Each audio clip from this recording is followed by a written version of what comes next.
Алматы қаласында 224 мектепті орыс тілділер аралас мектеп қылып ашуды талап етіп, топтасып, наразылық білдіріп жатыр.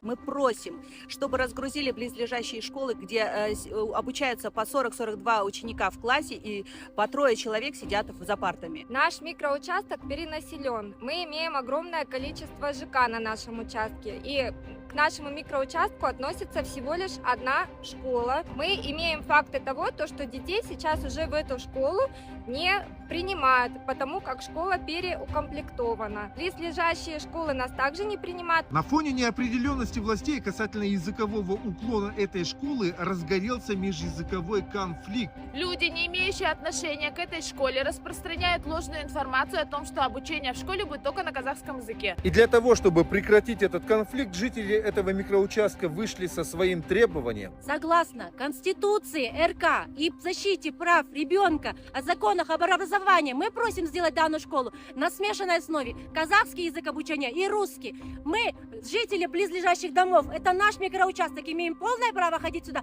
Мы требуем школу на 2 языках! Ал естеріңізде ме, дәл осылай қазақ мектебін ашуды талап еткен тіл жанашыры Дархан Ардағұлы небәрі бейбіт үн қатқаны үшін 15 тәулікке қамалған еді. Сонда қалай, бізде 2 түрлі стандарт бар ма? Бірі орысша талап етсе пікір айту еркіндігі, ал екіншісі қазақша сөйлесе тәртіп бұзу ма? Тіл мәселесі ойыншық емес, бұл мемлекеттің іргетасы.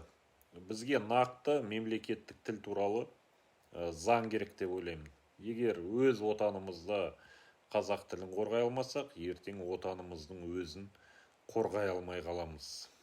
Қазақ тілі бұл біздің намысымыз, біздің болашағымыз және біздің тәуелсіздігіміз.